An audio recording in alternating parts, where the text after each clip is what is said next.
അദ്ധ്യായം 44 അദ്ദുഖാൻ മക്കയിൽ അവതരിച്ചത്. 10-ാം വചനത്തിൽ പുകയെപ്പറ്റിയുള്ള പരാമർശമാണ് ദുഖാൻ എന്ന പേരിന് നിദാനം. ബിസ്മില്ലാഹിർ റഹ്മാനിർ റഹീം ഹാമീം വൽ കിതാബിൽ മുബീൻ. ഹാമീം സ്പഷ്ടമായ വേദഗ്രന്ഥം തന്നെയാണ്.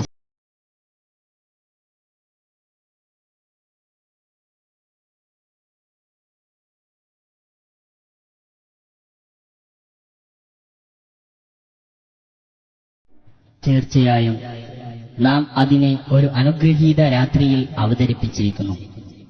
തീർച്ചയായും നാം മുന്നറിയിപ്പ് നൽകുന്നവനാകുന്നു. ഫീഹാ യുഫ്റഖു കുല്ലു അംരിൻ ഹകീം. ആ രാത്രിയിൽ യുക്തിപൂർണമായ ഓരോ കാര്യവും വേർതിരിച്ചു വിവരിക്കപ്പെടുന്നു. അംറൻ മിൻ ഇൻദിനാ ഇന്നാ കുന്നാ മുർസിലീൻ. അതെ, നമ്മുടെ പക്കൽ നിന്നുള്ള കൽപ്പന. തീർച്ചയായും നാം ദൂതന്മാരെ നിയോഗിച്ചുകൊണ്ടിരിക്കുന്നവനാകുന്നു.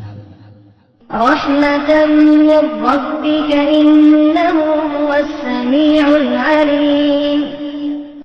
നിന്റെ രക്ഷിതാവിങ്കൽ നിന്നുള്ള ഒരു കാരുണ്യമത്രേ അത്.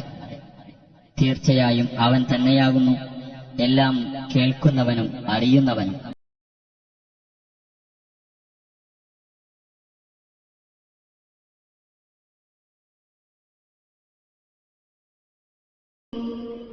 ആകാശങ്ങളുടെയും ഭൂമിയുടെയും അവയ്ക്കിടയിലുള്ളതിന്റെയും രക്ഷിതാവ്, നിങ്ങൾ ദൃഢവിശ്വാസമുള്ളവരാണ്.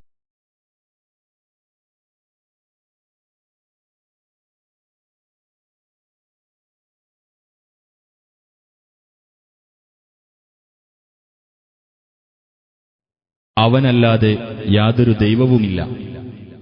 അവൻ ജീവിപ്പിക്കുകയും മരിപ്പിക്കുകയും ചെയ്യുന്നു. നിങ്ങളുടെ രക്ഷിതാവും നിങ്ങളുടെ പൂർവ്വപിതാക്കളുടെ രക്ഷിതാവും ആയിട്ടുള്ളവൻ. ബൽ ഹും ഫീ ശക്കിൻ യൽഅബൂൻ.